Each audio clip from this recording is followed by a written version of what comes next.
Agora sim. Pessoal, boa noite então para todos. A gente está aqui em mais uma aula do ANC, né, do Novo Capital, onde a gente trata de inteligência espiritual. E a gente vai falar sobre um tema que foi muito legal na semana passada. Como eu não consegui gravar a aula, acabei não gravando, então a gente pensou em falar de novo. Até porque é um tema que provavelmente o que a gente vai falar hoje é totalmente quase diferente do que a gente falou na outra, porque é um tema que, como a gente comentou na última aula, ele muda muito conforme o espírito que tu tá, conforme a vibe, né, que você se encontra. E a gente vai falar hoje sobre vulnerabilidade, tá?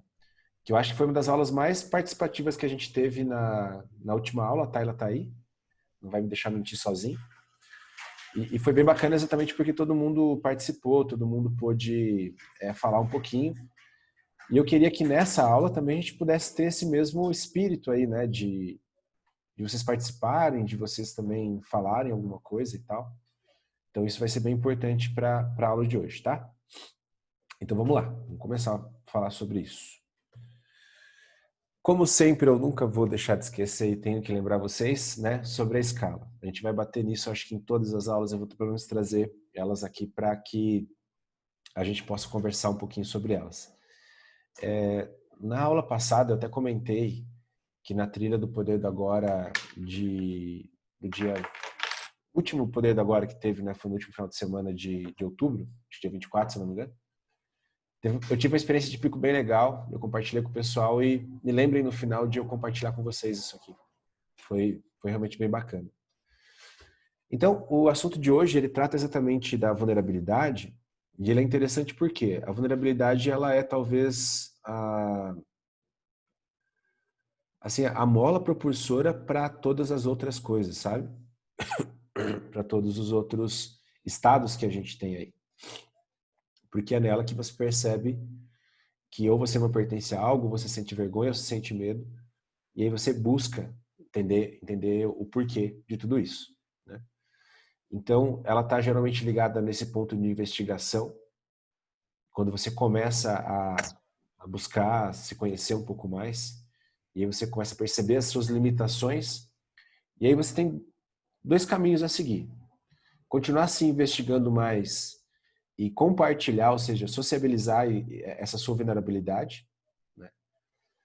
Ou você acredita que isso é muito ruim e começa a se autoafirmar. Vai então para o seu ego, né? O ego ele vem ali para te tentar tornar você um ser inabalável. Então são as coisas que geralmente a gente começa. Por isso que eu digo que ela está na raiz ali do que a gente acredita ser o início de uma caminhada, de uma jornada espiritual. Então, existem coisas que a gente faz que nos parecem que nos empoderam, né? Nos tornam muito fortes. Mas se você perceber até mesmo em relação à trilha e tudo mais, você acaba percebendo que geralmente essas coisas te deixaram por muito tempo de maneira vulnerável. E exatamente vencer essa vulnerabilidade e ir adiante é que permite você ter esse poder interior para subir para as outras escalas. Então foi alguns links que eu consegui fazer com a escala, que é bacana, porque se você se entrega para o seu ego e não quer se demonstrar vulnerável, geralmente você vai tentar se autoafirmar em cima dos outros, e com isso vai vir a raiva, a ganância, medo, angústia, apatia. Então todas essas coisas que a gente talvez não queira sentir da parte de baixo da escala.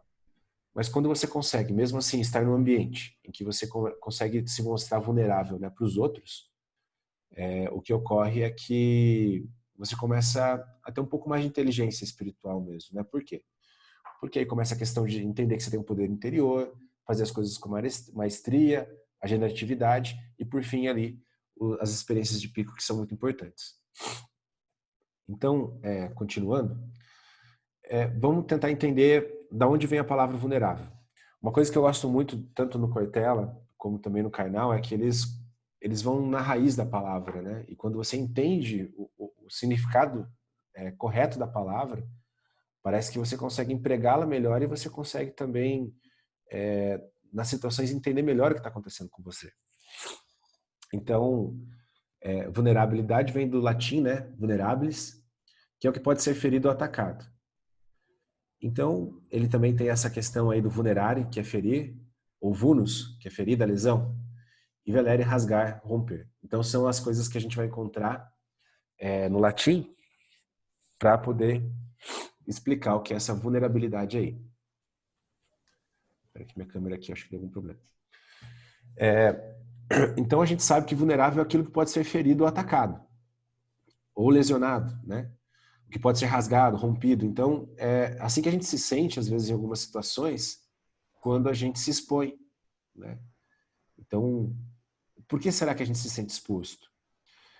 Eu tenho um vídeo aqui que é muito legal, eu mostrei na última aula e vou mostrar de novo, que ele vai exatamente buscar explicar um pouco mais para vocês a questão da vulnerabilidade. É um vídeo de mais ou menos uns 5 minutos, se eu não me engano. E a partir de então, desse vídeo, a gente vai discorrer sobre melhor, né, entendendo melhor o que é vulnerabilidade. Enfim, também para vocês, eu vou querer saber a opinião de vocês também, do que vocês entenderam desse vídeo. E daí em diante a gente vai continuar nossa aula, tá ok? É só me digam se vocês conseguem escutar e se está tudo ok com o vídeo. Estão conseguindo ouvir? Não? Deixa eu verificar aqui. Não. Nem eu estou ouvindo ele, na verdade. Problemas técnicos.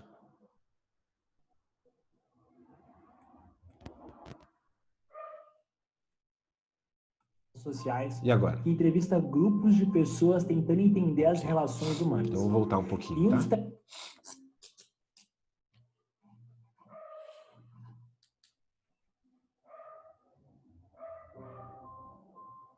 A Brené Brown, ela é uma pesquisadora qualitativa em ciências sociais.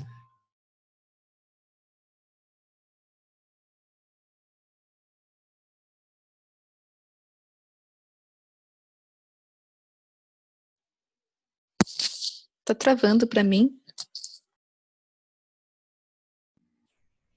Para mim tá mudo. Para mim tá mudo, não tem som.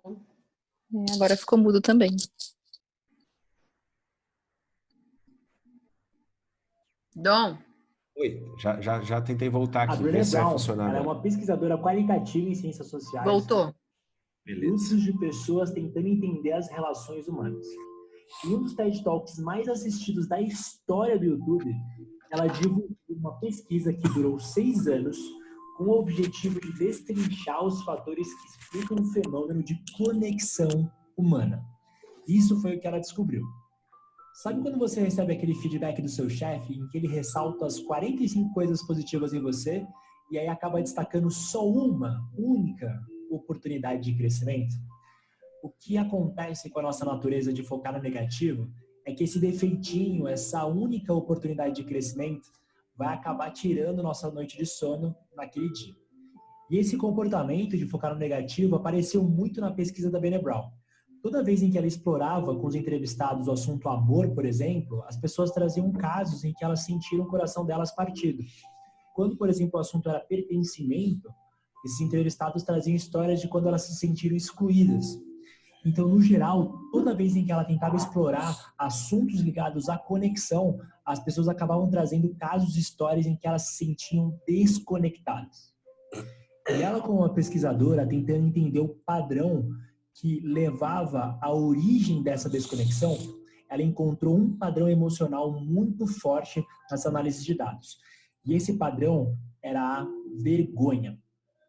E a vergonha nada mais é do que esse medo da gente se sentir desconectado, da gente se sentir excluído por outras pessoas. Ou seja, é um pensamento constante de que, será que existe algo em mim que se as pessoas saberem ou verem, elas vão se afastar? É aquele conjunto de pensamentos ligados ao eu não sou bom o suficiente, não sou magro, rico, inteligente ou bonito o suficiente. É um monte de pensamentos que remetem àquela sensação de baixo valor e de pura insegurança. Ou seja, simplesmente um medo de se sentirem vulneráveis. Para entender um pouco mais esse medo da vulnerabilidade, juntando todas as centenas de pessoas que ela entrevistou ao longo desses anos, ela acabou dividindo elas em 2 grandes grupos. Então, o grupo 1, ele é formado por pessoas que têm um forte senso de alto valor, pessoas que se amam e que se sentem pertencidas a algo maior. Enquanto o grupo 2, ele é formado por pessoas que constantemente duvidam se são boas o suficiente. Bom, e na análise, a Brené Brown descobriu que havia apenas uma variável que separava esses dois grupos. E essa variável é que as pessoas do primeiro grupo simplesmente acreditavam que mereciam conexão e amor. Simples assim. Mas espera, não é só simples assim. De onde vem essa crença tão forte de que elas merecem conexão e amor? O padrão que mais apareceu nesse grupo 1 foi coragem. E coragem, nesse contexto aqui, é totalmente diferente de bravura. Coragem é uma palavra que se origina do latim cor, ou coração, significando assim uma ação que se origina do coração. Isso é coragem. E coragem era o que esse primeiro grupo tinha para contarem as suas histórias mais íntimas do fundo do coração e, acima de tudo, com coragem de assumirem serem imperfeitos. E para eles aceitarem serem imperfeitos, eles normalmente mostram um padrão de terem compaixão por eles próprios antes, para só então terem compaixão pelos outros. Isso faz muito sentido, né? Como que a gente pode realmente ser gentil com os outros se antes a gente não é nem um pouco gentil com nós mesmos, né? E justamente por eles terem essa autocompaixão antes, as pessoas do primeiro grupo, elas estão realmente dispostas a abrirem mão daquela pessoa que a sociedade espera que elas sejam, para elas efetivamente serem aquilo que elas autenticamente são do fundo da alma. Mas ser autêntico e verdadeiro é uma faca de dois gumes. Ao mesmo tempo em que sua verdade, ela ajuda você a expressar os seus talentos naturais, ela ao mesmo tempo exige que você seja absolutamente verdadeiro sobre quais são os seus defeitos.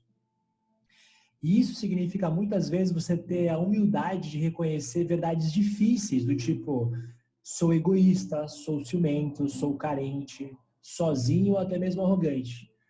Aceitar essas verdades dói muito. E por isso, para que essas pessoas consigam se expressar da forma mais autêntica possível, tanto pro lado bom quanto pro lado ruim, abraçaram de cabeça a vulnerabilidade. Elas dizem que a vulnerabilidade é necessária para elas dizerem eu te amo primeiro, para fazerem coisas sem nenhuma garantia de retorno, de investir em um relacionamento que pode talvez não dar certo, ou de investir, por exemplo, horas e horas em um canal do YouTube sem saber se vai virar. Ou seja, abraçar a vulnerabilidade significa você abrir mão do controle e da previsibilidade de resultados. E olha, abrir mão disso tudo machuca.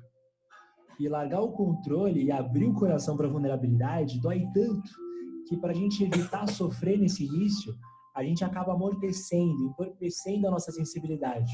Para a gente fugir dessas emoções que não nos agradam, que machucam, a gente acaba encontrando várias válvulas de escape.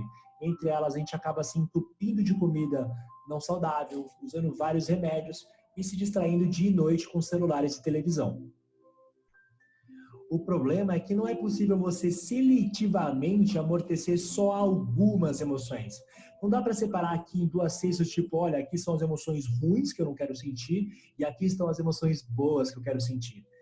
Tudo está interligado. Se a gente começa a deixar de sentir o que desagrada, a gente também deixa de sentir aquilo que dá alegria, gratidão e felicidade para nós. O sentir, ele é universal. E quando você bloqueia sentimentos ruins, você acaba, consequentemente, também bloqueando sentimentos bons. Bom, e para fechar, o que eu aprendi com a vulnerabilidade é que ela machuca sim. Mas eu diria que ela machuca muito menos do que você esconder as suas fragilidades. E eu sinto, na verdade, que ela é um alívio, um tipo de relaxamento. Só para te dar um exemplo, eu pessoalmente me considero uma pessoa tímida e introvertida. E às vezes para mim é difícil comparecer e conviver em alguns eventos sociais em que eu não tenho tanta intimidade com algumas pessoas que estão ali. E eu comecei a perceber que o meu desconforto nesses momentos era muito mais por eu julgar a minha timidez como sendo algo ruim e por todo o esforço que eu fazia para não mostrar a minha timidez para os outros. Ou seja, o desconforto vinha muito mais do meu esforço de esconder a timidez do que pela própria existência da timidez por si só. E justamente a partir do momento em que eu aceitei conviver com esse desconforto, desse meu julgamento, e conviver com a minha timidez e aceitar que eu sou tímido, grande parte desse desconforto começou a sumir quando eu assumi essa postura mais vulnerável. Por isso, eu recomendo que você seja 100% quem você é agora. Não se julgue, não tente mudar quem você é. Apenas se ouça e procure entender de onde vem cada desconforto seu. Nessa aceitação de quem você é, no contato da verdade do seu ser, tudo vai acabar mudando no seu momento certo, naturalmente. você vai sentir uma tonelada saindo das suas costas e, apesar de você sim estar mais disposto, você vai se sentir muito mais leve, verdadeiro e com uma energia muito mais fluida. E para mim, esse é o poder da vulnerabilidade.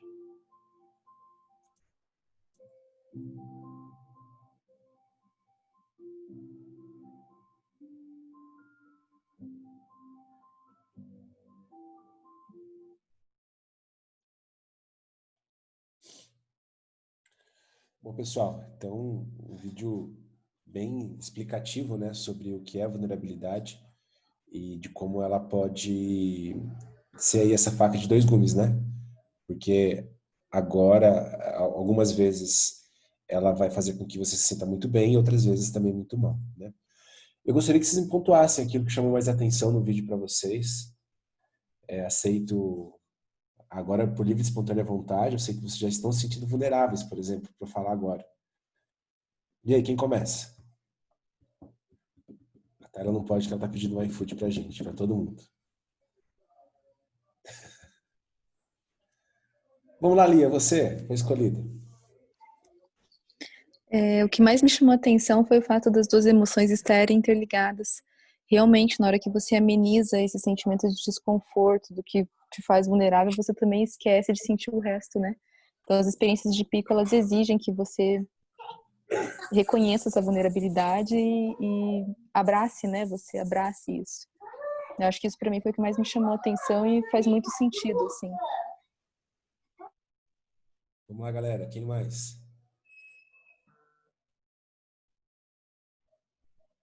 Bora, mas quem?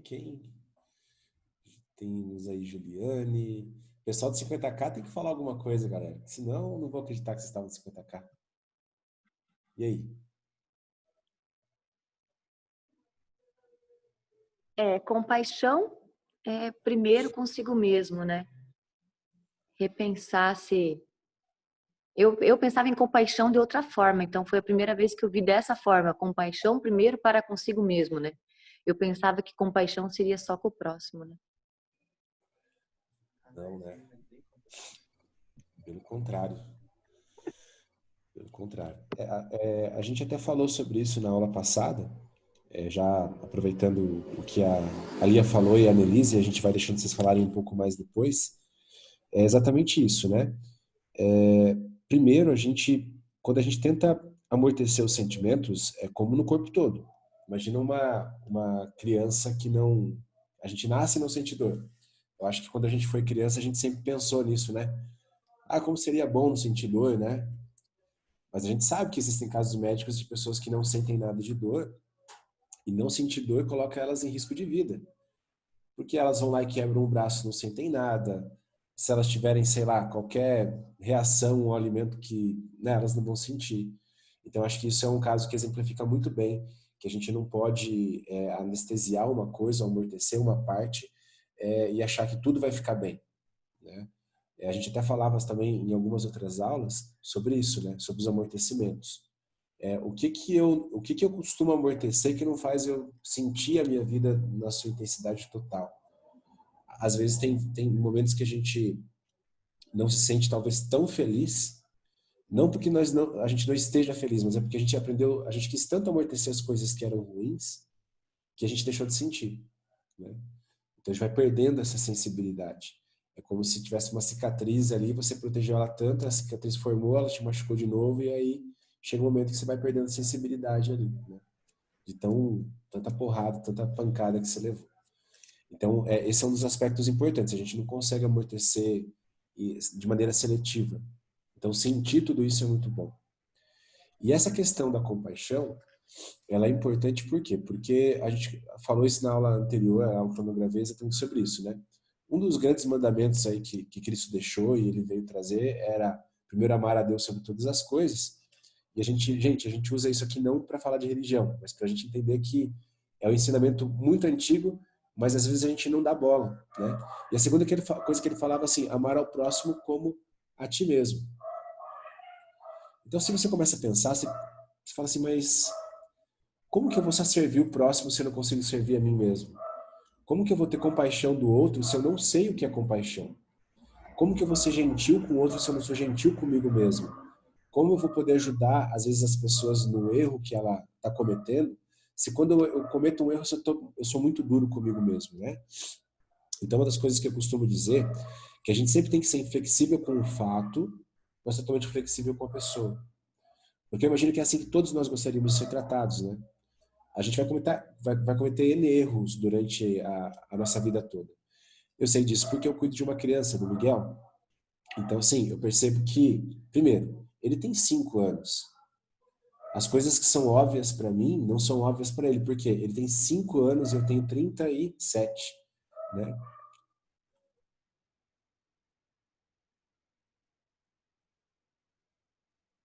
Acho que deu uma caidinha. Ou seja, é tudo muito diferente, né? Eu não posso cobrar dele que ele saiba coisas que são óbvias para mim. Então, a gente, quando criança, é muito vulnerável, porque a gente depende de todo mundo para sobreviver. E eu acho que daí, conforme a gente vai crescendo, a gente confunde a nossa independência com esse sentimento de não se sentir tão vulnerável, né? Então, conforme você vai adquirindo independência, você vai se tornando menos vulnerável, até que um ponto que você chega para todo mundo e fala assim, não, eu me basto, né? Eu não preciso de ninguém. E aí, quando você faz isso, você se coloca dentro de uma colcha ali, né? Dentro de uma ostra. E aí, o que acontece, né? Começa a viver uma vida que não é tão legal, porque você acaba se isolando, por não querer ser vulnerável de novo. Tyler? Bom, eu acho que talvez a gente faça isso para tentar evitar o sofrimento, sabe? De algumas decepções que a vida pode trazer para gente. Eu estava aqui recordando que na época que eu fazia prova para prestar no vestibular, eu tentava, eu tinha sempre comigo aquela coisa assim, estou estudando, estou dando o meu máximo, mas acho que eu não vou passar. Eu ficava tentando pensar dessa forma, porque quando saísse o resultado e eu não passasse, eu tinha a impressão que a frustração ia ser um pouco menor, sabe? E aí, quando aconteceu o ano que eu passei em primeiro lugar geral. E eu tinha a impressão que eu não ia passar, sabe? Eu sabia que eu tinha ido super bem na prova e tal, mas eu pensava, ah, não, acho que eu fui bem, mas estava fácil, todo mundo foi bem também, então acho que eu não vou passar. E quando saiu o resultado e eu tinha passado, eu estava tão preparada para receber aquele não, digamos assim, para não sofrer com aquele não, que eu não consegui curtir a aprovação, sabe? Lógico que eu fiquei feliz, mas eu não comemorei o tanto que uma Deveria. aprovação daquele tipo mereceria, sabe? Eu Eu já acho fico que feliz, a gente sabe? acaba se boicotando para tentar evitar o sofrimento, que é inerente, né? Tem um documentário muito legal, não sei se eu comentei nessa outra aula, mas chamado Playbook na Netflix. Então, é o que eu sempre digo, né? Em todo lugar tem coisa boa, é só a gente ir garimpando e assistir coisas que nos tragam conhecimento. E esse Playbook, ele é um documentário que fala com os maiores técnicos dos diversos esportes que a gente tem. Basquete, futebol, tênis. Tênis parece que é um dos esportes que mais assim é difícil o treinador conseguir tirar resultado de uma pessoa. E o que os treinadores todos falam? Uma pessoa, quando ela é muito boa e ela sabe que ela pode render muito acima da média, a principal forma de boicote dela, de vulnerabilidade, que ela não quer demonstrar, é não corresponder às expectativas dos outros. Lembra que a gente falou no vídeo sobre aceitação? Não se sentir tão bom, não se sentir tão inteligente, tão magro, enfim, né?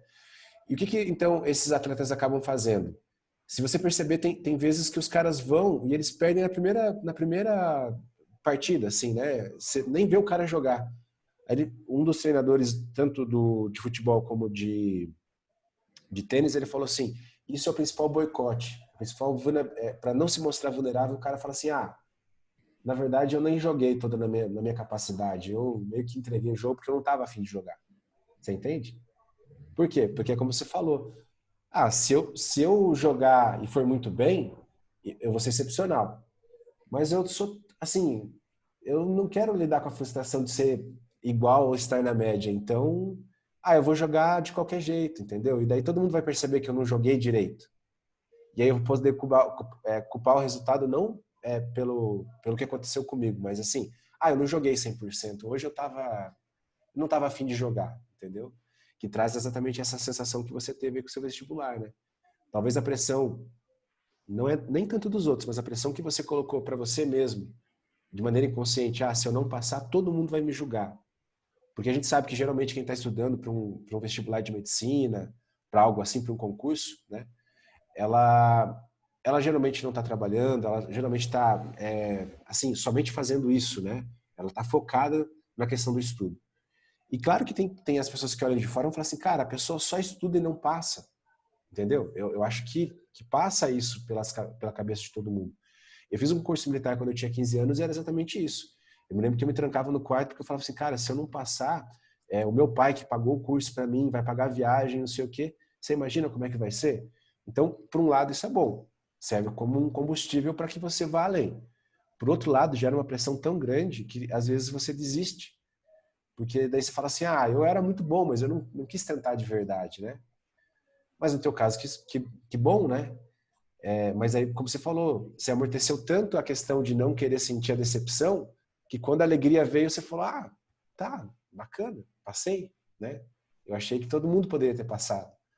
Ou seja, a gente falou muito na outra aula também sobre a questão, né? Quando eu me sinto vulnerável, o que eu costumo fazer frente ao outro? Em vez de buscar crescer Diminui mais, o outro. diminuo o outro. A gente falou isso Falando em muito. vulnerabilidade, eu tô me sentindo bem vulnerável com ninguém aparecendo no vídeo. Verdade, eu não sei porque isso ocorre. Eu até vi que a minha... Horrível. Desculpa, é que tá escuro onde eu tô. E lembra que eu falei disso na outra aula? Não é esquisito? Eu me sinto... Eu lembro, mas é a primeira vez que eu senti isso na pele. Eu tava falando e não tinha nenhum rosto olhando pra mim. E, Então, e, foi- e assim, até na outra aula, compartilhando para quem não estava, demorou para o pessoal entrar. E quando eu entrei não tinha ninguém. Eu acho que talvez a Tayla tenha sido a primeira a entrar, se eu não me engano. E a Tayla me pegou dando aula como se tivesse todo mundo ali, né? Por quê? Porque eu por algum modo, aquele dia eu estava preocupado exatamente com isso. Eu falava assim, cara, eu acho que a galera está se preparando para o 50K, tá todo mundo com uma cabeça lá na lua. Os caras não vão aparecer. Eu falei, cara, o que eu vou fazer se não tiver ninguém na sala? Eu falei, mas assim, né? Aí a gente começa a pensar. O meu objetivo é dar aula para um monte de gente ou dar uma boa aula? Tentar ao máximo explicar aquilo que... Eu falei, bom, se ninguém vir, eu vou gravar essa aula, porque daí depois, quem No vier... caso, você ia estar falando sozinho, né? É, Você não, não gravou? exato, mas assim, dali tirou um monte de insights que eu falei, não, eu posso melhorar isso aqui, posso melhorar aquilo. Então, eu acho que é isso, entendeu? Quando a gente se propõe a fazer um negócio desse, a gente pensa assim, eu vou abrir um negócio e lá vai ter 300 pessoas, né? Porque na live de um músico você vê lá 100 mil pessoas às vezes assistindo. E isso traz uma vulnerabilidade quando você entra e você não vê ninguém. E aí, o que você vai fazer? Teu objetivo naquele momento é dar a aula ou é ser ouvido pelas pessoas? Você entende? A gente começa a pensar nisso. Eu me lembro que isso acontecia no início nas trilhas também. Teve trilha que eu fui sozinho. A galera marcou comigo, isso bem lá no começo ainda, né? Quando era só um hobby, assim. Aí teve um dia que não foi ninguém. E eu falei, peraí, né? Eu gosto de ir na trilha, eu já iria sair de casa de qualquer forma.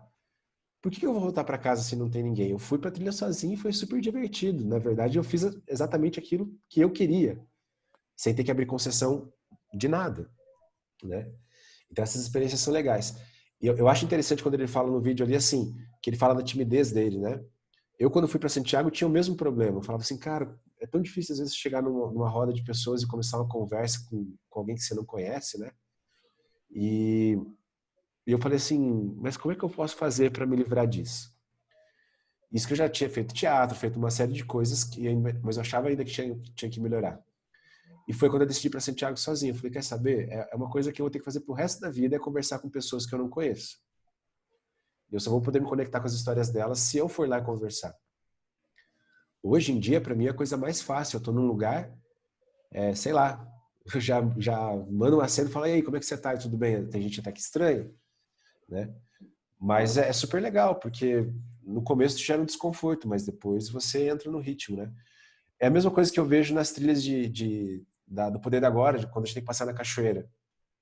As pessoas sofrem muito mais com a expectativa da água gelada, do que vai acontecer embaixo da cachoeira ou atrás dela, do que realmente com o ato de ir lá. Porque o ato de você sentir frio vai durar talvez alguns segundos. Mas a resistência que se cria para viver a experiência, para sentir a vulnerabilidade que seja física do frio, ela às vezes é 5, 10 minutos a pessoa ali pensando, será que eu vou, não vou, não vou, vou. E até também isso acontece comigo quando é o salto de paraquedas que eu comentei na outra aula, né? Tá todo mundo subindo, eu esse último subi segurando a mão da Ana até lá em cima e eu ficava, cara, eu não vou pular porque eu já fiz isso. E vocês entenderam? Olha aí de novo essa sabotagem. Eu já fiz isso, eu não preciso fazer. Eu não preciso viver isso aqui de novo, porque eu já fiz. Ninguém tá me obrigando a fazer. Mas era uma coisa que eu tinha decidido fazer, não tinha? Então eu tenho que levar até o final. E aí, chega numa hora lá, eu falo, quer saber? Esse negócio abriu com todo mundo, não vai ser hoje que não vai abrir, se joga, né? Fecha o olho e vai. E claro, tem também a responsabilidade com o que eu peço dos outros. Então, assim, tem coisas que talvez passar por uma cachoeira para mim não é nada. Mas para outra pessoa que tenha medo de água, seja passar na cachoeira, descer no rapel dela perdido, é muito. Então, se eu estou pedindo para ela, eu tenho que ter capacidade de fazer isso também, né? Então, acho que é essa coragem que eles falam ali. Você tem que se perceber imperfeito, mas ter a coragem de renunciar àquele ser imperfeito e progredir, continuar, dar um passo à frente, né? Porque, como eu falei, o Miguel, eu percebo nisso ele a todo momento. A coragem de aprender algo novo, não sabendo se aquilo vai te machucar ou não. Porque o Miguel, ele tá me ajudando a fazer coisas no fogão. Quer dizer, ele não se preocupa se ele vai se queimar ou não. Essa preocupação ainda tem que ser minha. Então, a gente tem que ter um pouco mais desse olhar de criança e tentar experimentar mais, sabe? Viver mais experiências. Mesmo que a gente se sinta vulnerável, né? E como eu disse, não tem, acho que tá nada mais vulnerável do que uma criança. E para Então, isso a mas gente ao precisa... mesmo tempo que ela é Pode falar. super vulnerável,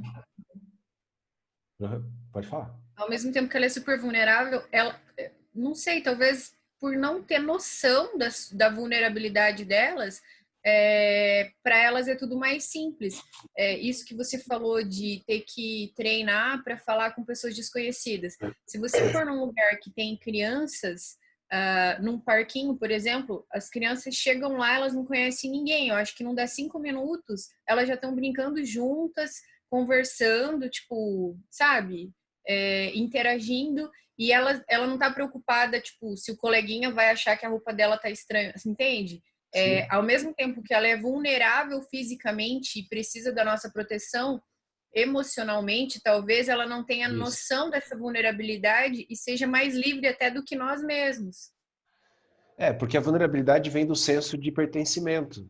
Uma criança se sente pertencente a todo assim, ela não consegue diferir nem mesmo às vezes quem é a família dela direito. Ela sabe que existem seres humanos, entendeu? E uns são maiores e outros são menores, vamos pensar assim, né? Ela não tá com alguns valores que a gente acaba recebendo depois. Ela não sabe que o amiguinho dela às vezes é moreno, é branco, loiro, ruivo. Ela sabe que é um outro ser humano que está ali brincando com ela, né? Só que a gente vai crescendo, aí acontece aquela coisa, eu sou negro, ele é branco, você é branco, eu sou negro, né? Então, quer dizer, aí a gente vai criando isso. E essa vulnerabilidade, ela vai se transformando naquilo que a gente falou. Para não demonstrar que eu sou fraco, em vez de tentar me tornar mais forte, eu tento tornar o outro mais fraco através de uma característica, né? E uma criança não tem isso. O Miguel mesmo, ele tem uma grande facilidade de conversar tanto com pessoas adultas como com pessoas, com crianças da idade dele, né? É até um saco, eu levo ele pro parquinho, em vez de brincar, ele fica conversando com as pessoas.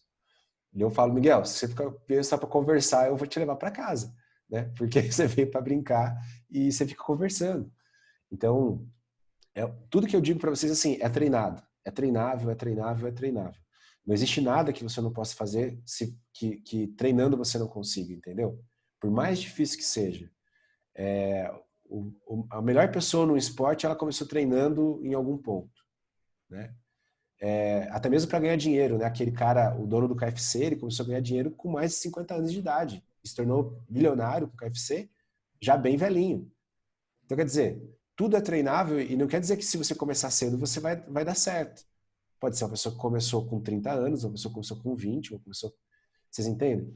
Mas é importante você sempre ter esse senso de renúncia. Será que a gente está disposto a renunciar a quem a gente é para se tornar mais forte? Pensando até fisicamente, né? A gente às vezes quer ser mais forte, a gente quer ter um corpo mais forte, bonito e tal, né? Musculoso, sarado, todas essas coisas. Mas por que a gente não consegue? Porque a gente não consegue renunciar àquele lanche no final de semana, não consegue renunciar àquele doce durante o dia, a gente não consegue renunciar à alimentação errada que a gente está tendo. Quer dizer, se eu não consigo renunciar a esse ser que eu sou, como eu posso querer chegar no ser que eu desejo ser? Entenderam? Então, tudo parte exatamente dessa coragem e renúncia, né? Então, a vulnerabilidade nos traz 3 sentimentos ruins, né? Não pertencimento, medo e vergonha. Então, sempre que eu me sinto assim, eu tento ou diminuir o próximo para me tornar mais forte, ou então eu me fecho e não deixo ninguém chegar perto. Então, acho que essas são as coisas assim que são mais importantes quando a gente fala de vulnerabilidade. E essa conexão, que eu acho que é a parte que falta, é quando a gente começa a agir de forma autêntica. E a gente falou um pouco sobre isso, até sobre o politicamente correto. Hoje, ser autêntico é quase um crime, não é? Porque se você tem um posicionamento político, existe sempre, está muito polarizado, o que a gente falava na outra aula, né? Então, assim, ou eu sou esquerda ou eu sou direita. Não existe um meio termo dizendo assim, não, olha, aqui tem ideias que são boas, que a gente pode reunir com ideias desse lado que também são boas, e com isso criar algo melhor. Por quê? Está tão polarizado porque as pessoas estão se sentindo tão vulneráveis que parece que admitir que o outro está certo é uma afronta, assim, à vida delas. Quantas pessoas brigam por causa de política, por exemplo? Quantas pessoas brigam por causa de time de futebol? A gente percebe que no Brasil tem essa questão exatamente por causa do futebol, né? Tem gente que mata por causa do time de futebol. E tem gente que morre por causa do time de futebol. E os caras vão jogar, às vezes, na outra semana e não vão nem saber que o cara morreu. Vocês entendem? Então, é um negócio assim que é muito doido. Né? Então, assim, hoje ser autêntico é complicado, porque a gente está muito voltado para as massas, né?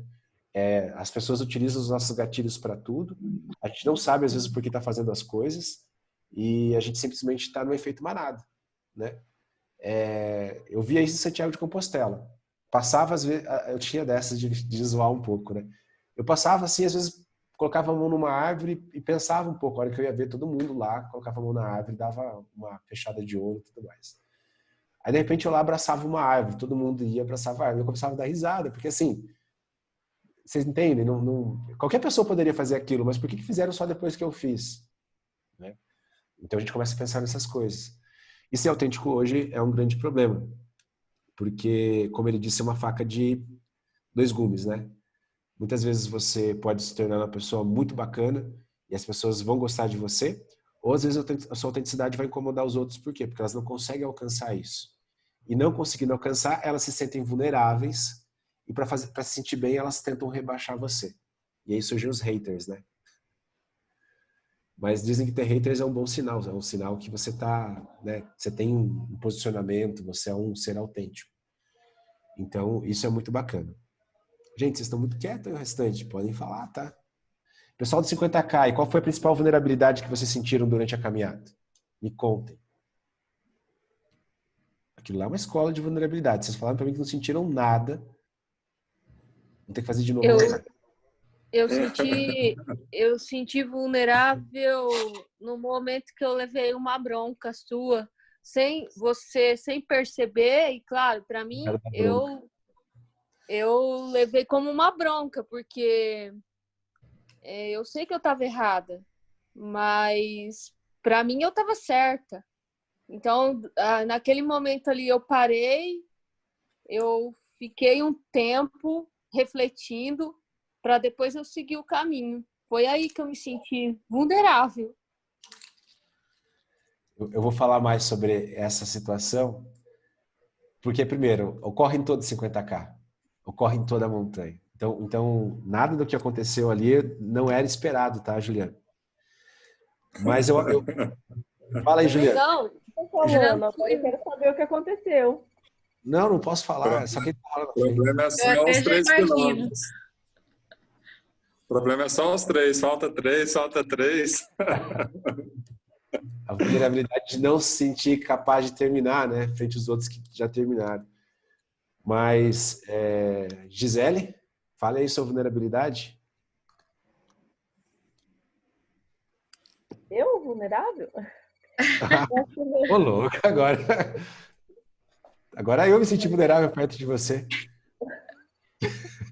É a minha autenticidade que faz isso. Ah, olha aí, viu? Já estamos colhendo frutos. Estou criando pequenos monstros. Na verdade, assim, eu acho que para mim o momento de maior vulnerabilidade foi quando eu devia estar no quilômetro 13, 14, 15, sei lá. Eu senti que tinha machucado os dedos do pé, a unha de um deles. Eu acho que foi o pior, assim, porque daí eu pensei, meu Deus, o que eu vou fazer agora? Estou no meio do caminho, não. Mas enfim, acho que foi a principal situação, assim, sabe? Daí depois eu não sei se amorteceu ou o curativo que eu fiz foi eficiente. A hora que eu cheguei no meio do caminho também, eu tinha me disposto a ir só até a metade do caminho. Eu ia parar na parada, né? E daí eu cheguei na parada, tinha o lanche lá embaixo, embaixo do coberto, do estacionamento lá, e eu não tinha condição de caminhar até a mesa para comer. Eu fiquei sabendo disso a hora que você me falou, senão eu tinha levado o lanche para você. Não, então. Daí eu comi o que eu tinha na bolsa mesmo e eu dormi. Eu achei que eu tinha dormido. Eu pensei que a hora que eu peguei no sono você veio chamar, mas não, eu devo ter dormido uns 20 minutos. E eu acordei outra pessoa. Sim, você estava roncando, babando lá, eu me lembro que foi te acordar. Era eu mesmo. Não consigo imaginar como que ronquei, porque estava cansada daquele jeito. Annelise, tem alguma coisa para compartilhar com a gente aí de 50K? A Karina está aí também, pode também falar um pouquinho. Ah, eu amei, quero ir de novo. Eu achei que o sono ia me atrapalhar, mas de modo algum eu senti sono. Não me senti desamparada em momento nenhum. Só que me atrapalhou mesmo foi minha perna, né? Então, a próxima vez eu vou... Eu não sei se eu amarrei as botas erradas. Eu não consigo entender como é que travou ali minha rótula, né? Diz que a rótula do joelho travou. Eu fui no massagista no domingo. Ele disse que a rótula travou. E assim, eu tava com duas calças. Eu acho que também a compreensão de duas calças no meu corpo também me atrapalhou muito. Eu não sei se isso tem lógica ou é coisa da minha cabeça, né? Não, isso é coisa do 50K, não é coisa nem da sua cabeça e nem de nada. São 50 quilômetros, né? A gente não tá mais Mas eu peço desculpa, eu não queria ter chorado, viu? Ei, mas assim, vocês viram que eu não tenho vergonha de chorar, né? Mas eu acho que isso é uma das principais coisas que a gente não deveria perder na vida, é isso, sabe? Porque é a principal forma de demonstrar vulnerabilidade. E quando a gente está crescendo, é a principal coisa que nos dizem que a gente não pode fazer, né? Para de chorar, porque você não pode fazer isso. Eu falo pro Miguel, você pode chorar, não tem problema nenhum e tal, mas assim, só verifica se o motivo que você está chorando realmente é um motivo ou não que te leve a chorar, né? Uma das coisas que eu costumo tratar com ele. E é assim mesmo, 50K é isso daí. Karina, o que quer dizer? Ah, eu tive vários e vários momentos, né? O primeiro foi quando você segurou minha mochila e falou assim, para quem não queria vir, a senhora está aqui na frente. Nossa! Aí eu pensei, cara, por que eu tô aqui na frente mesmo? Daí eu parei e pensei, eu tô aqui na frente porque eu não consigo, porque eu achava que se eu ficasse lá atrás, se eu não acompanhasse o povo naquela hora, eu ia ficar para trás e eu não ia terminar. Aí eu tentei acompanhar todo mundo, sabe? E eu falava, minha Nossa Senhora, eu não vou chegar nem na metade. Aí quando chegou esse, viu? Aí quando chegou nos 25, pra quem nem ia, na verdade, quem decidiu pra mim foi a Dilson, né? Eu tenho esse pequeno problema, eu nunca decido. Então ele falou assim, se você não decide, eu decido pra você. Você vai. Isso é outro argumento sabotador, né? Porque daí se eu terminar, foi o Adilson, mas se eu não terminar, eu não queria ir. O Adilson que decidiu pra mim. Vocês entendem quando a gente começa a analisar as nossas ações, a gente vai vendo como a gente gosta de sabotar para não se sentir vulnerável?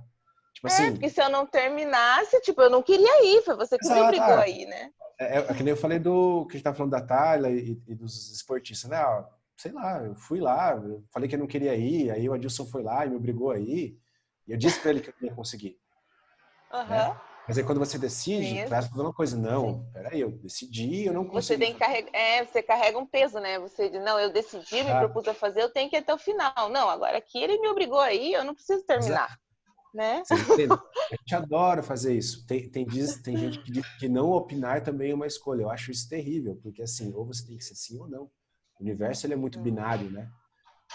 Nesse sentido. Ainda mais eu que venho da ciência da computação, em que tudo é 0 ou é ou não é. Não existe um meio termo, não existe um termo que está na metade ali. Se ficar na metade, o computador dá pau. E o nosso cérebro é igual, tá? O nosso espírito também. Ou você tem que decidir, você tem que fazer. E eu acho que todo mundo que estava no 50K falou um pouco, né? Karina, tem mais alguma coisa? Fala aí. Então, eu tive mais 2 momentos, Carlos. Teve o momento do 25, né? Que a gente parou lá para lanchar. E aí foi outro momento de sabotagem. Meus pés já estavam cheios de bolhas, né? Aí eu tirei a bota e falei, Edilson, não consigo mais colocar. Eu não vou mais. Porque eu tinha me proposto ir até 25. Aí eu falei assim, vou lá no banheirinho. Fui lá, saiu a Elaine lá de trás, né? Onde você vai? Eu falei, vou para casa, porque eu não consigo mais caminhar. Não, você vai. Eu falei, não consigo pôr calçado. Ela falou, quer um tênis emprestado? Aí eu falei, cara, com esse pezinho aí, não vai caber no meu, né? Não, Karina, eu tenho um do Luinei. Falei, não, mas o Luinei não calça meu número. Dela, 39. Eu falei, filha da mãe. É o meu número, por que é que você trouxe esse tênis? Se você não trouxesse, eu não precisava ir. Eu diria que é o universo conspirando, mas eu acho que dessa vez não teve nada a ver com isso, porque ele deve calçar uns 46, mais ou menos. Nada, 39, homem. Se viu 39, serviu o dito tênis. Lá vai a Karina. Aí a chega bota não ia lá. servir pra ninguém. Daí chega lá num pedaço, né? Jackson, quanto falta? 3 quilômetros. 3 quilômetros. 3 quilômetros. Falei, filha da mãe. É a nossa resposta. Adilson, me dá minha bota. Eu falei, Adilson, me dá minha bota, porque não venço mais com esse tênis, tá machucando demais. Aí eu coloquei a bota, gente, e nos últimos 4 quilômetros, eu não vi quem falou aí, mas não fique triste, porque eu chorei. Os últimos 3 quilômetros foram na força do ódio, né? Porque daí assim, eu chorava e gritava. Quando eu vi o Carlos vindo correndo e ele falou assim, força, galera, falta 1 quilômetro. Eu falei, 1 quilômetro aonde? Que eu já andei 10 quilômetros e não acabou. Cada curvinha que aparecia, eu pensava, olha a torre da igreja, cadê? Não tá ali.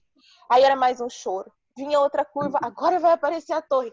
Cadê a torre? Não tava. Era outro choro. Gente do céu, mas eu falei, se eu não acabar, não posso desistir agora, né? Passo Jackson, quer que eu leve a tua mochila? Não quero, eu levo. Aí chora mais um pouco, dele, me dá a sua mochila. Aí, né, mais um momento de vulnerabilidade. Toma, leva minha mochila, que eu preciso que você me ajude.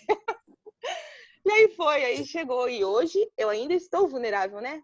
Acho que eu vou perder umas 4 unhas aqui, mas tudo bem. A inscrição para o próximo já está feita. Eu vi lá, o pessoal achou tão ruim que já se inscreveu. Mas, Juliano, e aí? Alguma coisa o universo tem a dizer?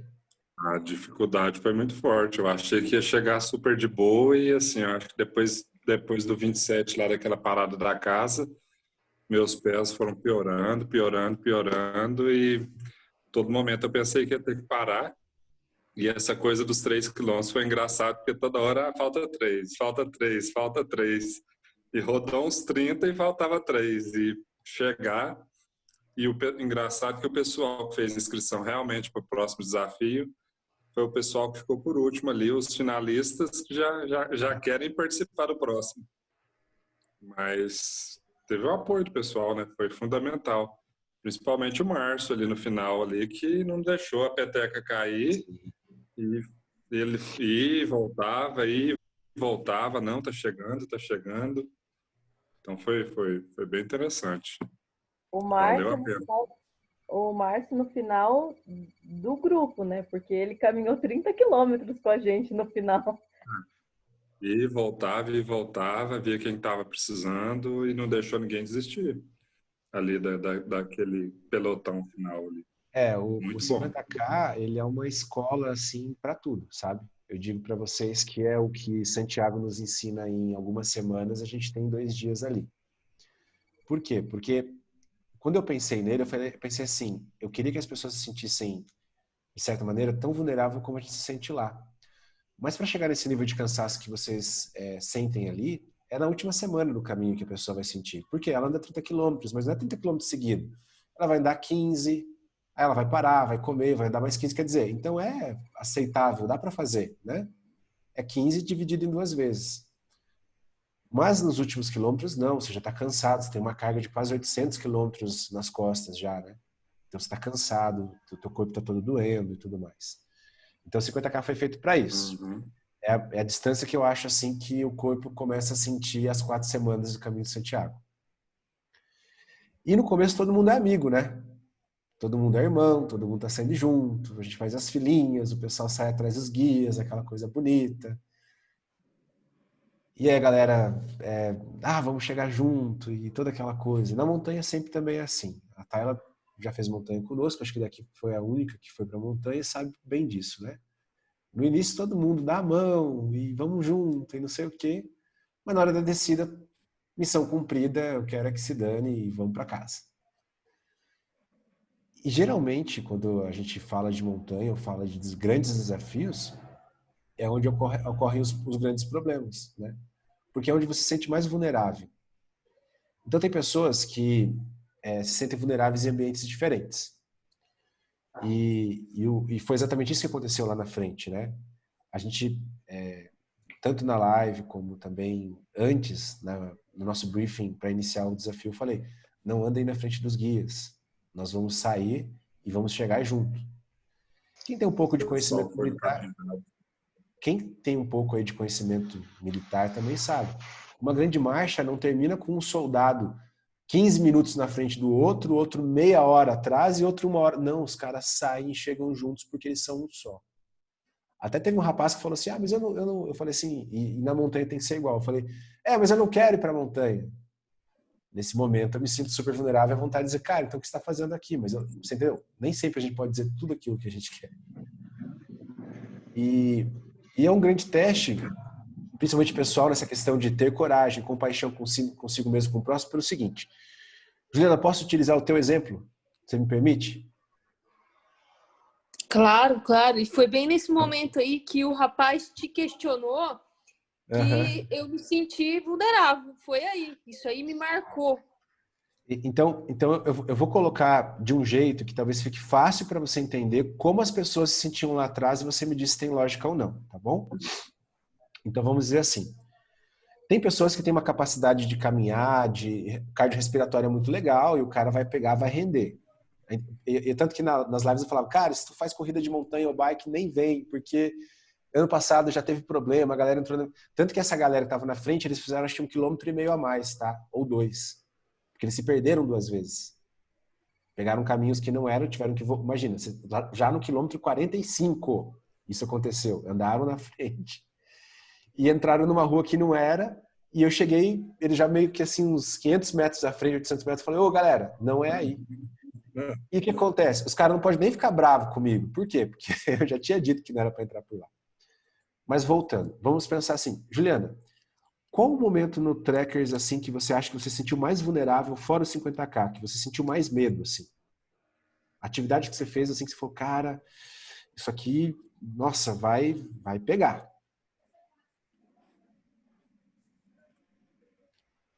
Eu ou o Juliano? O Juliane, você mesmo. Para mim, foi o desafio Team Six.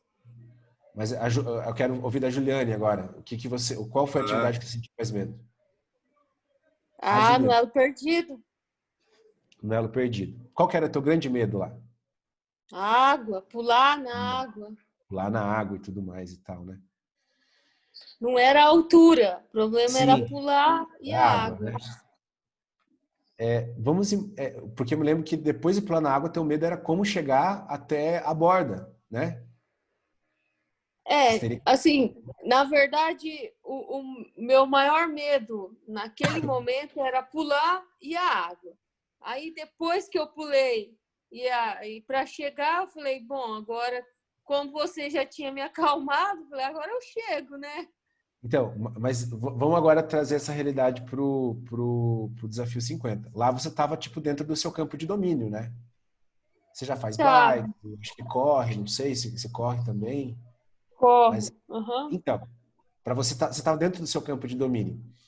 Então, quer dizer, a sua vulnerabilidade que se aplicava na água não se aplicava ali. Mas para você vencer a sua vulnerabilidade dela perdido, qual foi o grande fator? O que tinha lá que te ajudou a vencer? Tinha os amigos, você. Tinha. E tinha mais gente dentro do lago, lembra? Que daí, depois que você Isso. se acalmou, a menina veio. Vamos imaginar assim que essa menina tenha falado assim: ah, eu nado muito bem e eu já desci. E assim, se eu não for, se eu for agora voltar para ajudar ela, eu vou ficar cansada.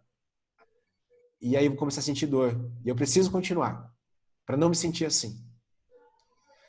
Teria sido muito mais difícil para você, né? Sim, sim. E vamos imaginar que eu falo assim, ah, mas eu pular dali, pá, é uma coisa básica, ela tá pulando do espelho da água, não é nem tipo de 1 metro acima, nem nada, é um passo para água. Eu vou equipar o próximo e já era. Né? Você entende? Agora a gente trouxe para um campo em que você se sentia vulnerável e aí depois você foi para um campo em que você não estava.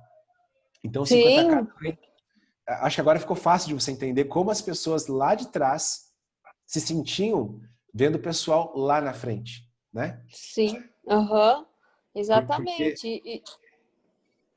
é exatamente isso, né? Porque, assim, todos citaram uma pessoa que eu acho que é uma grande chave no Trackers, que é o Márcio. Então, pensa, ele é um cara que ele já estava fazendo, se eu não me engano, a 4ª vez o 50K. Eu não sei, ele é meio masoquista. 4ª vez. A gente acho que fez 6, ele fez, das 6 ele fez 4. E ele é um cara que ele podia ter falado, bom, eu já fiz essa parada 4 vezes, eu já sei como é que é, e eu quero que todo mundo se arrebente, né? Eu não vou me sentir vulnerável nesse negócio aqui, eu já sei onde eu vou me sentir, eu já vou me cuidar, mas não. A doação que ele entrega nesses eventos, nessas coisas, é tão grande que ele sabe que ele poderia dar conta de fazer sozinho. Mas ele sabe que para ele o grande lance não é terminar. Mas é ajudar vocês a se sentirem assim. Né? Então até foi uma coisa que eu escrevi esses dias lá, né? Uma conquista, ela é esquecida durante alguns dias. Daqui a pouco, ninguém vai lembrar que você fez o 50K. Talvez nem você vai ter que... É verdade, eu fiz o 50K e tal. Mas quando alguém contar de como você se portou lá, frente às suas vulnerabilidades e tudo mais, tudo isso muda. Né? Porque você fala assim, cara, o cara lembra de mim. Ou seja, quando ele contar do 50K para outras pessoas, o meu nome vai estar lá. Então, talvez para o Márcio, o grande senso de pertencimento, de compaixão e de conexão dele é exatamente isso. Não é em se terminar, mas é levar o maior número de pessoas para a linha de chegada. E acho que até tinha uma figurinha rodando na internet esses dias, né? Que dizia assim, se você entende que o voo do outro é tão importante, né, como o seu, você meio que entendeu tudo. Né? Mas, gente, isso não é um julgamento sobre a pessoa ser ruim ou não. Você entendeu? Tanto que no começo eu falei, gente, e olha como é que eu já previa e já sabia que eu falava assim, eu falei para vocês, vai chegar um momento em que eu vou ter que cutucar vocês e vocês vão me odiar no final do 50K. Eu me sinto muito vulnerável no final do 50K, porque no final do 50K todo mundo tá bravo comigo. Por quê? Porque eu inventei de fazer aquela parada. Teve gente que... E qual que era a regra do azulejo do 50K? E do carimbo? Quem que ganhou carimbo e azulejo? Só quem Quem terminou. terminou? Vocês têm que pensar no tipo de olhar que eu recebi quando a pessoa foi tentar pegar os azulejos e eu disse, cara, não vai dar, você vai ter que vir o ano que vem. Você já imaginou? A pessoa tava ali meio cansadona e eu falar para ela, não, você não tem como te entregar o azulejo. Isso é só no ano que vem, busca no ano que vem. É dado o máximo dela, né? O máximo que ela, né, podia. Só que assim, Seria justo com todos eu reconhecer isso? Seria justo com essa pessoa eu dar um mérito para ela que, infelizmente, ela não conseguiu chegar ainda? Então tem tudo isso, né? Eu passei uma grande vulnerabilidade no 50K. Qual vocês acham que foi? Acho que o fato de você andar de carro, uma parte do trajeto, te deixou bem vulnerável. Totalmente vulnerável a todo tipo de comentário, do tipo, ele não fez inteiro. Por que que ele pilhou a gente e agora ele está fazendo de carro? Por que que ele não está fazendo com todo mundo? Quem é ele para me cobrar, já que ele não está aqui desde o início até o final? E eu falava para Ana que eu me sentia péssimo exatamente por isso. Mas eu sabia que pela quantidade de pessoas e pelo tamanho que o evento se tornou, já não cabia mais a gente simplesmente ter pessoas que fizessem da organização o trajeto inteiro. Porque eu não vou tirar tipo a chance do Márcio fazer de novo, da Michelle fazer de novo e tal. Eles querem fazer. Então sobra para quem está organizando, organizar tudo. E foi isso que a gente fez. E a gente pensava assim, cara, e se acontece algum problema com alguém de verdade? Se alguém realmente não consegue andar, precisa de um socorro, como que a gente vai ter todos os guias cansados e sem condições de prestar um socorro, uma ajuda a carregar, fazer qualquer coisa que seja? Então, para mim, foi um grande ponto de vulnerabilidade. Tanto que quando eu cheguei de volta, o que a dona Karina me perguntou?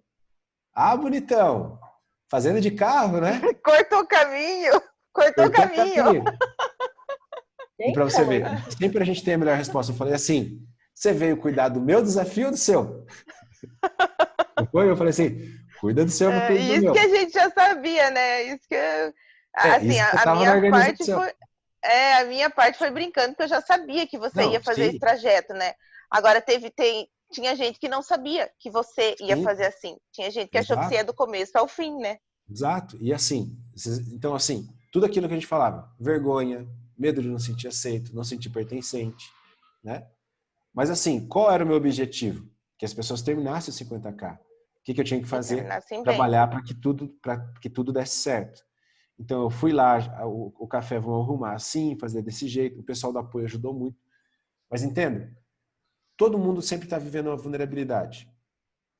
Você pode aceitar essa vulnerabilidade, fazer as coisas da melhor maneira, ou pode se entregar a esse medo, a vergonha e a culpa, né?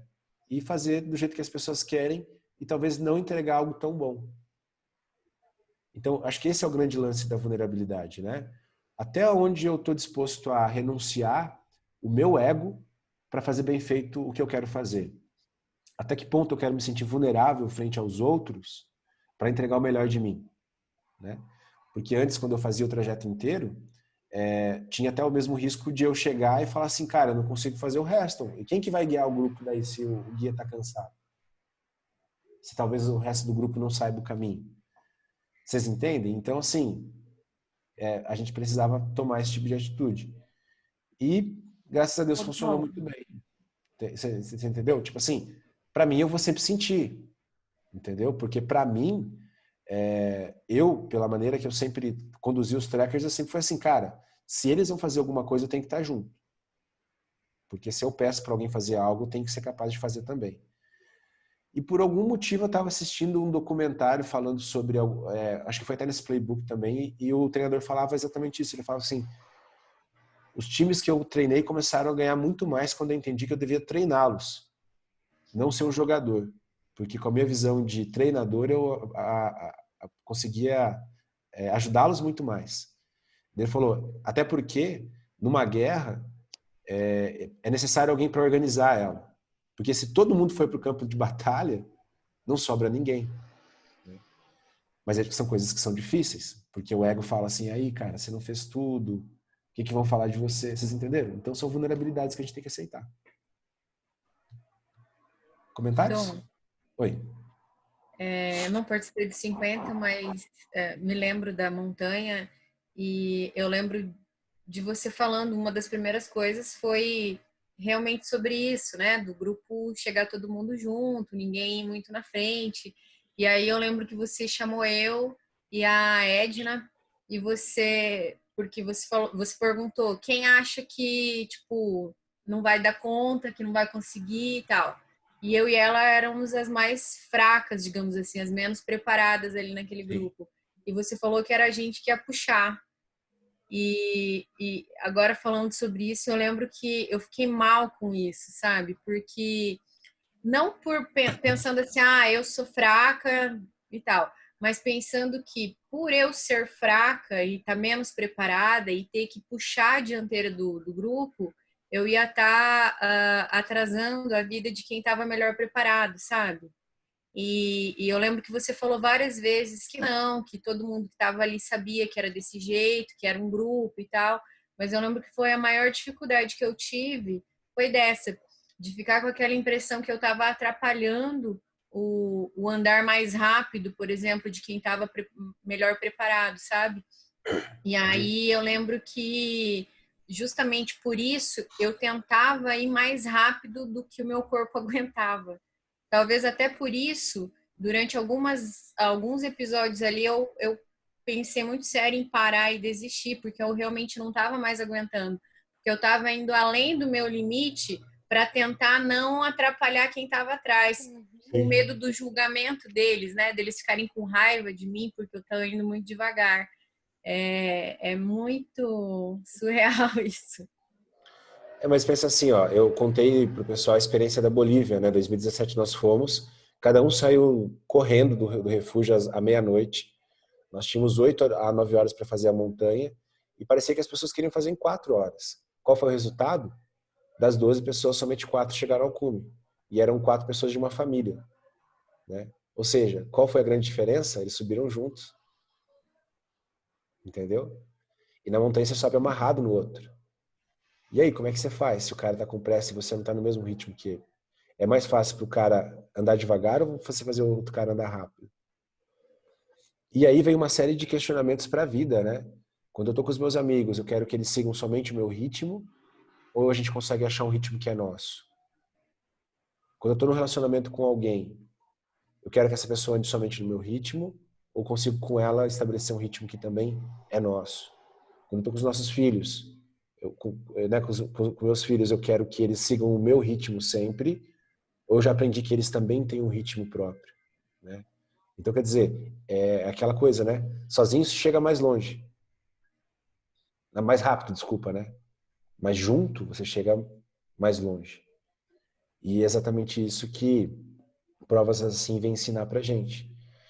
A Tayla também comentava da outra montanha sobre a questão da piscina de água lá natural que você entrou e não conseguia nadar, né?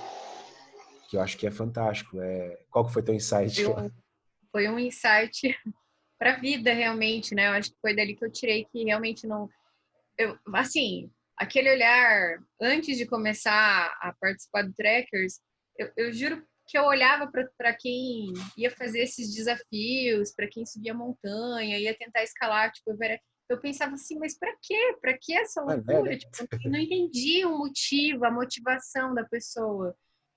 Eu só via a dificuldade física daquilo ali. E eu acho que naquela viagem, quando eu cheguei lá em cima, durante a subida e principalmente durante a descida, talvez, e as nossas conversas, e esse dia da piscina foi até, acho que antes da subida da montanha, foi acho que um dia antes. Você vai dormir bravo e tal. Não, eu não dormi. Tô Você que brincando. fica com essa impressão que eu levei a mal. Eu não levei a mal o Tudo que bem. você falou. Na verdade, me gerou um desconforto de mim comigo mesma. Eu até pensei assim, nossa, esse cara nem me conhece, como é que ele já me sacou assim tão rápido, né? Como é que ele conseguiu me ler dessa forma, sendo que eu tenho 30 anos nas costas e agora que eu tô conseguindo me entender, mais ou menos ainda. Então eu percebi, eu tinha não, falando bem a verdade, eu tenho uma dificuldade com a água também. Não sei aí quem comentou, o elo perdido também foi uma grande dificuldade para mim, foi um desafio. Eu acho que eu só consegui pular aquele dia porque o Dom, ele passa uma segurança na forma como ele fala, e eu lembro que desceu alguém e pulou na minha frente, e eu vendo a pessoa pular, eu achei que eu também dava conta. E essa minha história com a água, quando a gente estava lá na montanha, O Dom entrou, ela era super rasa, assim, né? Ela era pequena, tinha várias pedras em volta, mas essa questão do medo da água, não, eu vou me afogar, vou me afogar. E ele falava assim: do que você tem medo? Qual é o teu medo? E eu olhei para ele e falei assim: eu tenho medo de morrer afogada. E o Dom olhou para mim e falou assim: não, não é esse o teu medo, porque a gente está aqui num lugar baixo, eu tô do seu lado. Caso você se afogue, eu tô aqui para te puxar da água, você não vai morrer. Então, qual é o seu medo? E aí eu fiquei olhando para ele e falei: ah, é de morrer afogada. Não, não é de morrer afogada. Você está com medo de todo mundo que está ali em cima te olhando, talvez te julgando, e que vá perceber que você não é perfeita em alguma coisa, não sabe nadar. E eu olhei para ele e falei assim: nossa, nada a ver. Tava viajando, né? Nada a ver. Você fumou uma, né? E aí eu lembro que a gente foi embora para pousada e a gente foi dormir. Eu não conseguia dormir, eu fiquei muito incomodada com aquilo. Não fiquei brava, mas eu fiquei pensando. E aí eu comecei a pensar assim: mas por que me incomodou tanto? Não é verdade? Tipo, né? Não me incomodar. E eu passei a noite pensando sobre aquilo. E daí no dia que a gente estava subindo a montanha, eu falei para ele que eu realmente me dei conta que ele tinha razão. Óbvio, eu tenho algum medo ali da água, eu tenho medo de algumas outras coisas, mas o medo fundamental que está enraizado em mim é talvez esse medo do julgamento do outro, é o medo de não conseguir ser perfeita, ser a melhor naquilo que eu estou me dispondo a fazer, porque eu me cobro bastante, né? Eu tenho bastante dificuldade com essa questão da compaixão, primeiro para consigo mesma. Eu sempre me vi tendo muita compaixão com os outros e quase nenhuma compaixão comigo. Eu tô tendo que trabalhar bastante isso, né? E ter essa experiência lá me fez olhar para a vida de outra forma, olhar para mim com um pouquinho mais de carinho. E ali foi um momento em que eu comecei a melhorar da depressão.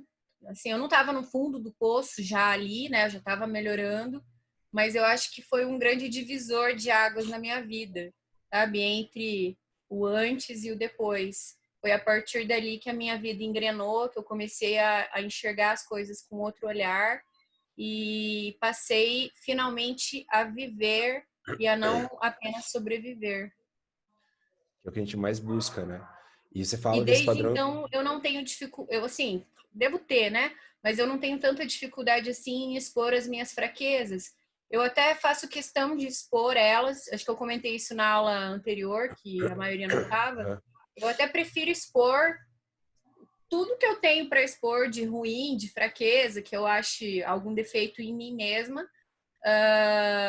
para tipo a pessoa ficar preparada com aonde ela vai pisar, e se ela não gosta, se ela acha que não dá conta disso, então nem chega perto, não precisa, entendeu? Para ela sentir a liberdade de seguir o caminho. Eu acho que assim eu acabo me sentindo mais segura, porque se ela ficar é porque ela sabe que eu não sou perfeita e ela aceita conviver com isso, né? É o que a gente falou na questão ali da autenticidade, né? Você abandonou aquela figura que você fazia de você mesmo como assim, eu tenho que ser perfeita porque eu sendo perfeita as pessoas vão gostar de mim. Mas e depois com a convivência, quando elas percebem que aquilo não é bem aquilo, né? Então, a gente treinar para ser quem a gente gostaria de ser é uma coisa, mas você fingir ser alguém que você não é, já é uma outra coisa totalmente diferente, né? Que a gente não deve fazer. E você percebe como os padrões são repetitivos, porque quando você comenta a história lá do vestibular, era a mesma coisa, né? Então, assim, eu sei que eu dou conta de estudar e passar, mas talvez se eu disser que eu não estou me preparando tão bem e que eu espero que o resultado seja ruim, as pessoas não vão achar que eu sou uma decepção, né? E que mal seria, e também que mal tem a gente ser uma decepção, né, pro outro. Importante a gente não ser uma decepção pra gente. É isso que eu tenho colocado na minha vida ultimamente, né? Porque pro outro, assim, você pode, mesma coisa do 50K. A Juliana veio aqui e trouxe um feedback fantástico. A Annelise também, o Juliano, o Gisele. Mas tem gente que ficou bravo e vai ficar bravo talvez até o final da vida. para ela, o Trackers e o Dom são pessoas que são incompreensíveis, entendeu? Tipo assim, por quê? Questões de ego, né? Quando você tem um ego muito potente, você precisa se desfazer do outro para se sentir melhor. Então acho que deu uma travadinha no meu áudio aqui. Então são coisas que a gente tem que aprender, né? Eu acho que a gente podia terminar essa aula exatamente pensando nisso, né? Qual é a principal vulnerabilidade que me faz sentir essas três coisas aí, né? A falta de pertencimento, o medo, para a gente poder trabalhar essas coisas. Eu não esqueço das tarefas de vocês, tá? Eu só não estou cobrando porque eu acho que vocês precisam ter um tempo. Só que lembrem que essas coisas principalmente não são para mim, né? Elas são muito mais para vocês do que para mim. E a oportunidade de estar dando essas aulas é bacana, por quê? Porque assim como eu me questiono vocês, eu me questiono também, né? Todo esse trabalho de vulnerabilidade ocorreu exatamente porque eu sabia que a gente ia falar sobre isso, era próximo de 50K. E eu fiquei pensando assim, mas por que eu não quero fazer isso revezando com o Jackson, né? Então, quer dizer, gera toda essa indagação, todo esse questionamento aí. Então, pessoal, é isso, né? A gente vai sempre ser vulnerável, vai se sentir vulnerável a vida toda. E é como a Tayla falou, melhor a gente se apresentar com tudo isso e as pessoas estarem conosco porque querem. E às vezes até mesmo ver na nossa vulnerabilidade um fator de ficar, porque eu também sinto isso, então eu quero me trabalhar junto com você, eu me disponho a isso.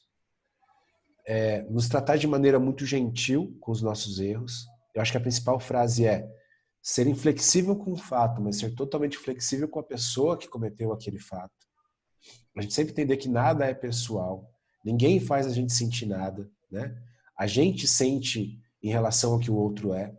A gente até falava da festa, né? Às vezes o teu amigo encontra outro amigo e aí eles resolvem tomar uma cerveja e de repente você vê lá no Instagram uma foto e em vez de você simplesmente imaginar que aqueles caras se encontraram na rua e foram tomar uma cerveja porque são amigos, a sua cabeça vai lá e joga da seguinte forma: os caras combinaram isso, não me chamaram e além de tudo ainda postaram uma foto no Instagram e não me marcaram, marcando um ou outro, só para dar na minha cara que eu não fui convidado. Com certeza a galera que dá um sorrisinho já sentiu ou sabe disso, né? A gente é muito tongo, né? Muito tchó. Porque é o que o cara falou no vídeo. Teu chefe te dá 49 motivos que você realiza um bom trabalho, mas ele fala de uma coisa que você poderia melhorar. Você vai saindo contando para todo mundo sobre aquela uma coisa que ele falou de errado. A gente falava também, por exemplo, do 50K. A gente só tem coisa terrível para falar dele. Né? Eu vejo isso quando a gente vai falar de montanha. O cara fala assim, e como é que foi a montanha? Cara, foi bom, mas você não sabe o que aconteceu. Tinha uns grampos, eu achei que ia morrer, cara, e aí choveu. Teve uma montanha no Pico Paraná que choveu granizo, a gente tava lá e começou a cair raio. Os caras só falam disso. Eu achei que eu ia morrer, cara.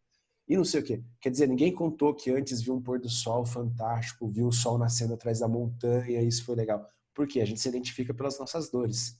A gente se define pelo outro, pelas nossas dores.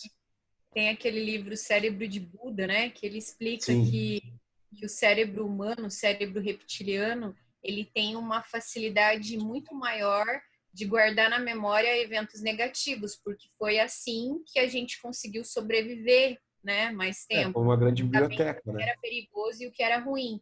Então, as memórias positivas, elas têm que ser muito alimentadas e retroalimentadas para a gente conseguir memorizar, né? Vocês imaginam assim, tudo que é muito básico hoje, alguém teve que morrer pra gente saber, né? A gente não pensa, mas assim, quem descobriu que o arroz era alimento e descobriu que tal fruta era venenosa, um cogumelo não podia ser comido? Não veio com um manual de instrução lá que Deus colocou e falou assim, ó, galera, isso aqui é o manual de instrução, tá? Eu criei o mundo, tem umas coisas que vocês podem comer e as outras não, porque essas daqui dão ruim, essas daqui dão bom. Não, algum ser humano foi lá, comeu, o outro daí não satisfeito foi lá e comeu também, até que morreu, sei lá, umas 1000 pessoas, o cara falou, cara, eu acho que esse negócio aí que tá matando a gente. A medicina até hoje não é exatamente isso, né? Sempre uma coisa assim, a gente acredita que seja isso, mas para ter certeza a gente vai ter que testar bastante. E até a gente conseguir testar, algumas pessoas vão morrer aí no caminho, né? Então, é tudo isso, né? a gente também entender que a vulnerabilidade nos fez forte como raça. Porque eu tava pensando esses dias, né, cara, a cobra tem veneno, a águia tem... Mas olha o ser humano, cara, o que que ele não tem nada disso, ele não tem dente afiado, não tem garra, não tem veneno, mas ele deve ser, assim, eu acho que um bicho, entendendo quem a gente é, ele teria medo da gente, mas assim, olha, de querer morar em outro planeta. Porque a gente consegue fazer tudo, entendeu? A gente cria veneno para matar as coisas, a gente consegue plantar a nossa própria comida. Quer dizer, nós somos seres fantásticos nas coisas ordinárias que a gente faz. Ordinária que eu tô dizendo coisas comuns, tá? Não é lá do Tchan, que fique claro. Então, tudo isso é muito legal. E busquem treinar essa vulnerabilidade durante a semana, exponham para as pessoas que vocês acham que sejam importantes. Lembrem que a vulnerabilidade às vezes é um canal de cura muito grande, né, pra gente, porque quando vocês trazem para mim, eu achei que era uma bronca, não me senti muito bem e tal, são tudo coisas que a gente vai aprendendo a lidar, né?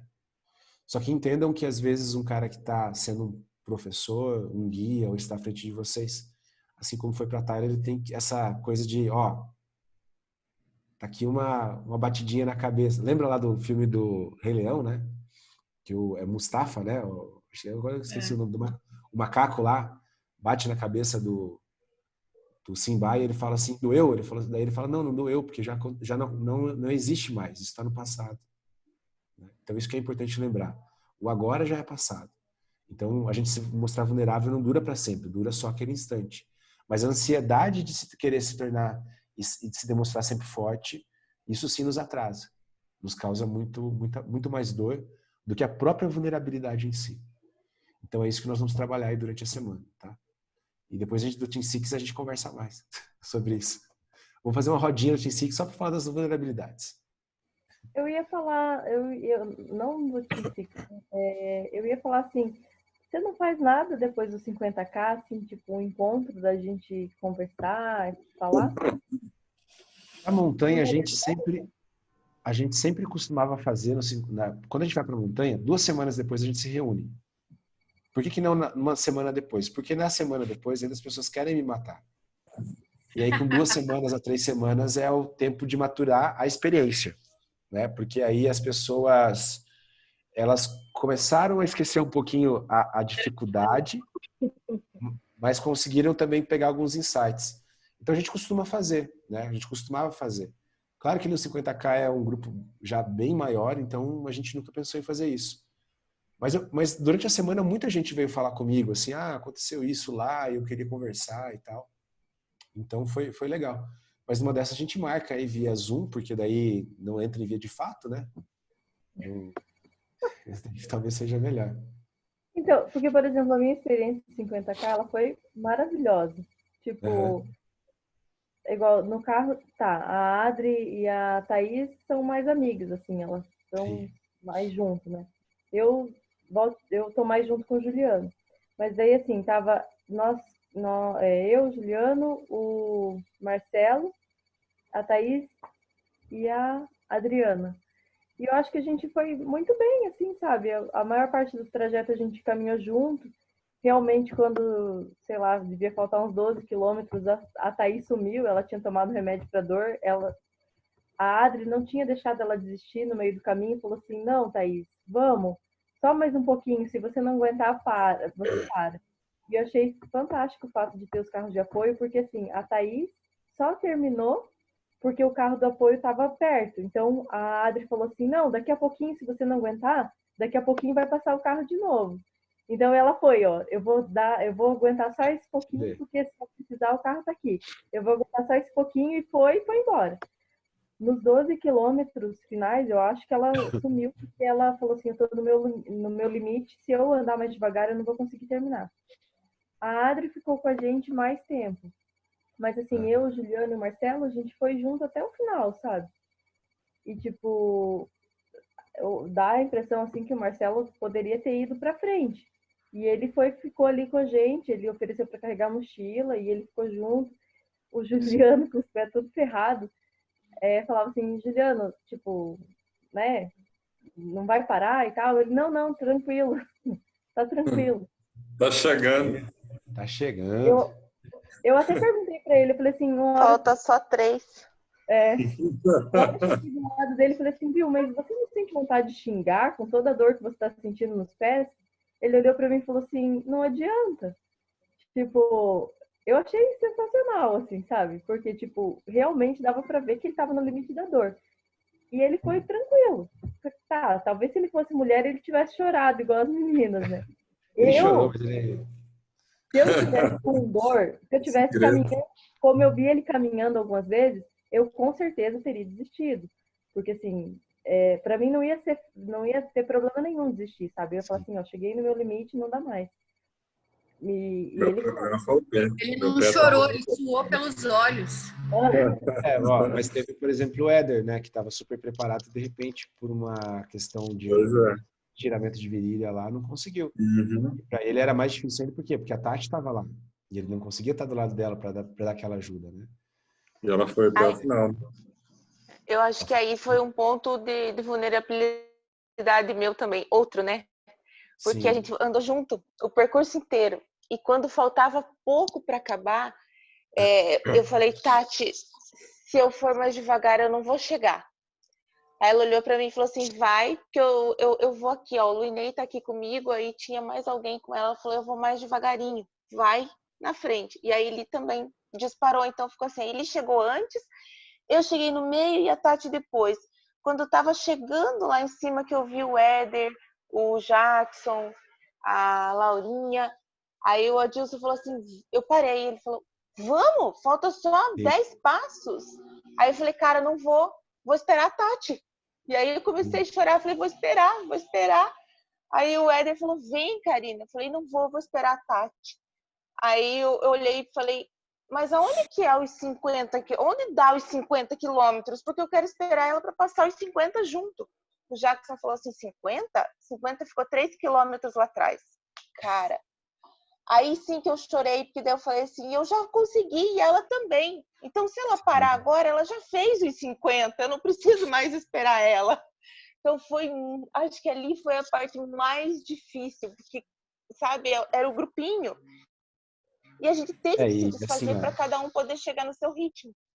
vocês comentaram do Márcio, e a gente sempre comenta quando vai fazer o Sidney, a primeira vez que o Márcio foi fazer o Sidney, ele não subiu. Foi talvez o dia que ele se sentiu mais vulnerável e ele falou, cara, eu preciso ser forte. Mas ele entendeu que aquele dia ele precisou da ajuda de um monte de gente para descer, eu tive que tirar alguém para levar ele até outro ponto onde eu poderia encontrá-lo. Eu acho que dali ele entendeu que a grande força, na verdade, é essa. Eu sempre quando estou numa montanha, num desafio, algo assim, eu agradeço a Deus por estar me sentindo bem e forte, porque eu treinei para isso. E eu poderia utilizar dessa prerrogativa para dizer assim, eu me preparei, eu vou fazer da melhor maneira que eu posso para garantir a minha performance, mas eu prefiro olhar para o céu e falar, obrigado, Deus, por eu ter me preparado e estar me sentindo tão bem, sem dor, sem nada. E muito obrigado ainda mais por eu estar podendo ajudar quem está vulnerável. Porque no final, é só assim que a gente se torna eterno. Só quando você tem alguém que conte uma história em que você está, você se perpetua. Porque talvez um dia vocês vão contar da experiência do 50K, assim como a Tayla contou da experiência da montanha, e será impossível contar essa experiência sem citar seu nome. Talvez não seja totalmente altruísta, talvez seja, para alguns, o grande pagamento, entendeu? Se tornar eterno através das histórias que vão ser contadas de você, por vocês, né, e de vocês. Então, quanto mais vulnerável, mais forte. Nas artes marciais, a gente tem um ditado que exatamente diz isso. Quanto mais humilde, mais forte. Né? Porque você para de responder qualquer provocação, você aceita melhor as coisas e tudo mais. Então é isso, gente. Eu acho que foi uma aula fantástica, né? Tão boa quanto a última, mas diferente, né? Como a gente falou. Eu acho que a gente ter passado 50K e estar falando sobre isso aqui vai enriquecer muito a experiência para quem vai assistir essa aula lá no futuro, porque eles vão entender que não é só físico, né? Como a gente tem o nosso novo slogan, né? Não é sobre subir montanhas e ganhar desafios, é sobre subir de nível. E subir de nível é difícil, tá? Muito mais do que concluir algo fisicamente. Porque fisicamente você pode chegar no seu pior, né? Mas se conseguir chegar no seu pior e ter uma atitude como a da Karina, não, eu lembrei, eu tenho que esperar ela vai chegar. Ela Quando eu precisei, ela estava lá do meu lado. Vamos chegar junto, entendeu? Então imagina no dia a dia de vocês. Qual é o 50K em que você precisa do outro? Qual é o 50K seu durante o dia, emocionalmente, espiritualmente, em que você está bem e poderia ajudar o outro, mas talvez não consiga? Por que será que algumas pessoas são mais lembradas e algumas outras não? Por que será que algumas pessoas marcam mais seu nome na história e outras não? Basicamente por uma escolha muito simples. Se tornar vulnerável e se tornar tão forte a ponto de ajudar quem está vulnerável. Eu acho que essa que é a grande lição. Coragem, compaixão e conexão com o próximo. Tá ok, gente? Obrigado, Ok, então. já pelos olhos. Acho que chega. Já chega? Eu acho que é isso. A aula é boa quando alguém chora a sua pelos olhos. Gente, obrigado mesmo, tá? Boa noite para vocês aí. E alguns eu vejo aí no final de semana. Tá ok? Abraço. Até sexta que vem. Muito bom. Tchau. Beijo. Tchau.